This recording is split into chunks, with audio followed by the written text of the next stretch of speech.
Welcome back, everybody. I'm InTheLittleWood, also known as Martin, and this is Super Mario Odyssey. So I uploaded the video earlier today on Metro Kingdom, and now it is time to enter the Sand Kingdom, which is looking particularly iced over, which is quite strange.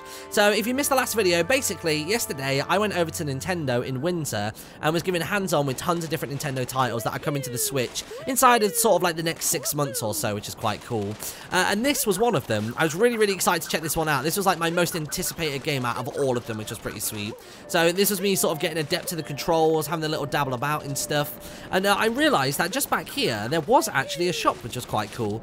And the reason that this level is iced over at the moment is because a lot of the levels have various different states. So they start off iced over, and then when you get to a certain point in the game, I'm not entirely sure what triggers it, but essentially a lot of the ice begins to thaw, and that opens up a whole new area and a whole new part of the game, which is going to be quite interesting.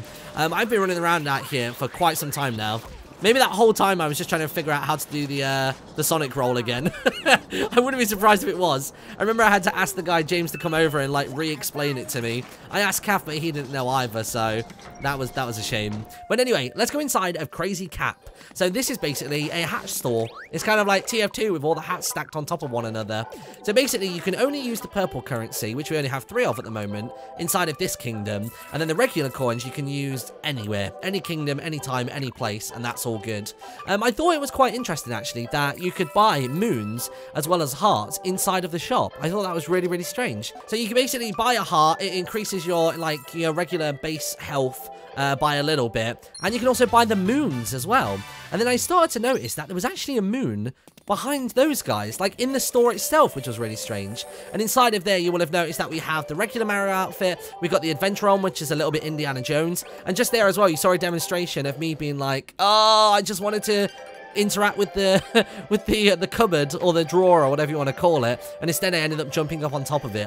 That's like a regular occurrence for me inside of Odyssey, so that's completely my bad. So yeah, I noticed that there was a little moon behind there, and then I noticed just over here by the poster there was actually a teeny tiny crawl space just around the back side of the ice, and you can actually get yourself inside of the shop and you don't get told off or anything like that.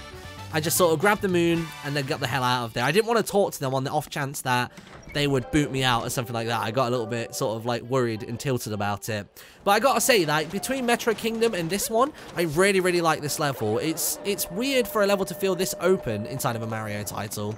Because there are some levels that usually feel a little platformy, or you don't have that much in terms of like wiggle room and stuff. But as well as like just the vast amount of sand, there are loads of things like sinkholes and all sorts of stuff around the place. And there's like various bits of quicksand as well, which you can fall into. But it is relatively easy to get out of the quicksand if you really wanted to. It's just a simple case of just jumping a lot and then you're straight out of there.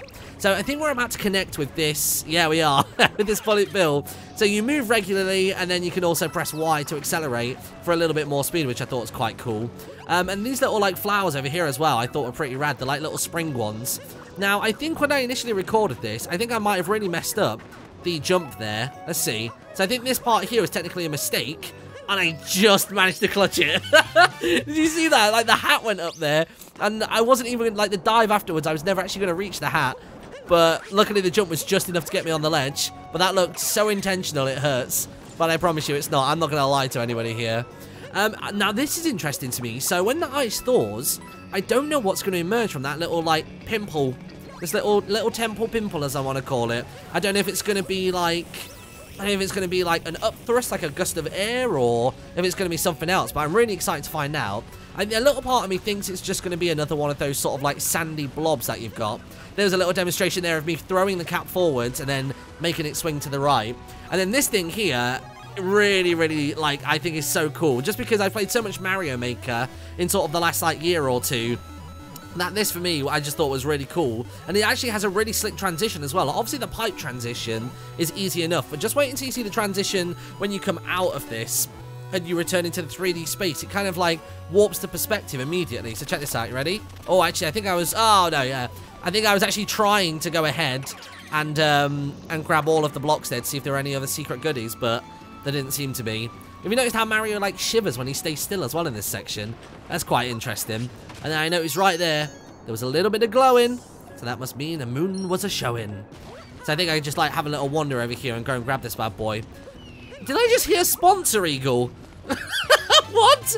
I never noticed that at the time. What's that all about? And I just noticed as well, a second ago on the left-hand side, there was actually a heart piece.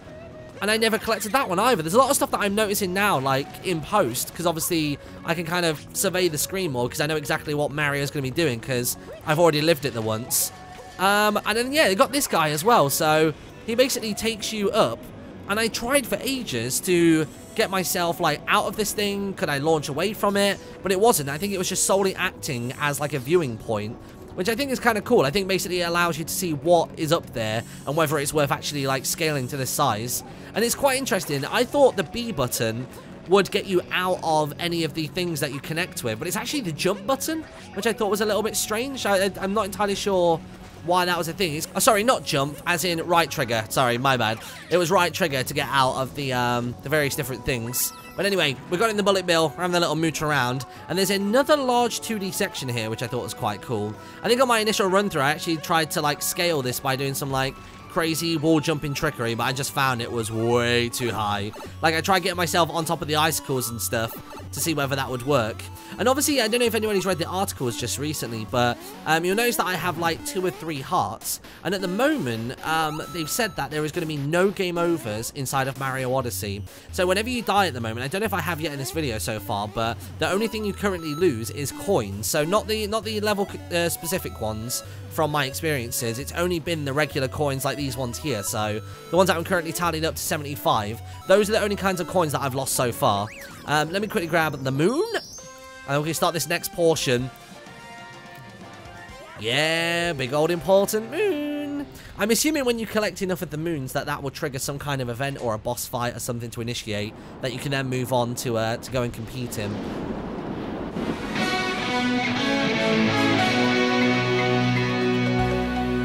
But anyway, we move on to the moon shards in the sand.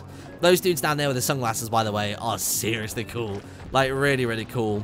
And it took me, like, a few seconds to realize that that platform was going to move. And this thing here, look at that. So basically, you throw the cap into it, and it actually goes flying, like, elsewhere. And I was like, whoa, what's that going to do with this little thing over here? Because it looked bad. I thought, okay, I'll jump over it. Hit the block thinking that I could stand on top of it like an absolute buffoon. And then I even tried doing that from an angle, and it genuinely does. It genuinely, like, forces it to go off in one particular direction. And then I sort of panicked here. I was like, oh god, one platform's going to finish and then the other one's going to go. I don't want all the purple stuff. And yeah, I completely missed one of the purple ones. Ah, no, and I fell!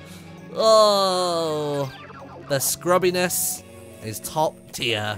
So yeah, it's going to be really interesting to see what kind of mobility people are going to be pulling out the hat. Pun very much intended, to see just how much of the game people are going to be able to skip. Like, whenever I look at a game nowadays, even though I don't really do much speedrunning myself, I just love, like, seeing how other people speedrun. I'm certainly more a viewer than I am, like, a participant in it. Because there's been a few moves where I was like, there's no way you can reach that. I mean, like, the way that I threaded the needle in the last level, wasn't it? Where I actually dived off that tower or the skyscraper and managed to get myself all the way over to that green pipe. And even kind of here as well, I actually nail it this time. And you think, oh, like, you're going to need the platform to make the rest of this way. You really don't. And there's not really a great deal to be gained by simply blowing up those extra little bits. So we're straight down onto the Moai habitat. And we've got these guys right here, these strange totem head looking dudes. And when you connect with them, basically you can throw their shades on and off, and that actually reveals various different invisible platforms, which is quite cool. So it took me a second here to try and figure out why I couldn't jump, and that's because the Y button is also my jump button, so he can only stay on the ground. And you'll probably notice in a second as well that there is a little bit of speed lost in terms of movement speed when you go ahead and have the shades put down. So if you have a little look right now, hopefully, so look, shades up, shades down, the steps are dramatically different and a lot smaller and a lot, like, you know, clunkier. And these guys are just so cool. Like, I really, really like them. They remind me of those, like, spitters, you know, from Breath of the Wild, the ones that sort of pop out of the ground. Are they called Octoroks? They remind me of those guys. And I just noticed as well, a second ago, another thing that I'm noticing in post is by that second guy, there was actually a question mark block. And it might look like I'm about to suss that out, but I'm really not. Mainly because he managed to run away from me and made me like a fool. But if I remember correctly, I looked at the rest of these platforms and I was like, oh, cool, look, there's a lift there. That'll take me upstairs. But the demo is very, very, very, very close to the end of being done. So obviously I didn't even get close to collecting all 5 of the tiny moon shards that we needed to get on this platform anywhere. And you can see there, I was trying to be fancy with my tricks, and it basically meant that I didn't get to go up the elevator. Thank you so much for playing my game. Not a problem, Mario. Thank you for having me in your offices and letting me play this game. So that was it. That is all of the gameplay footage that I have from Super Mario Odyssey. Like I mentioned before, I went to this trip with Kath, so if you want to go check out his channel, then go have a little looky. He did a couple of different things to me, which is quite nice. So I think between us, we've covered a lot of the demo that is available. Once again, if you do have any questions for me in regards to the demo, the gameplay, handheld mode, all that sort of stuff, then do let me know in the comments section. Leave a like if you've watched this far, and I will see you all in a little bit. Bye-bye.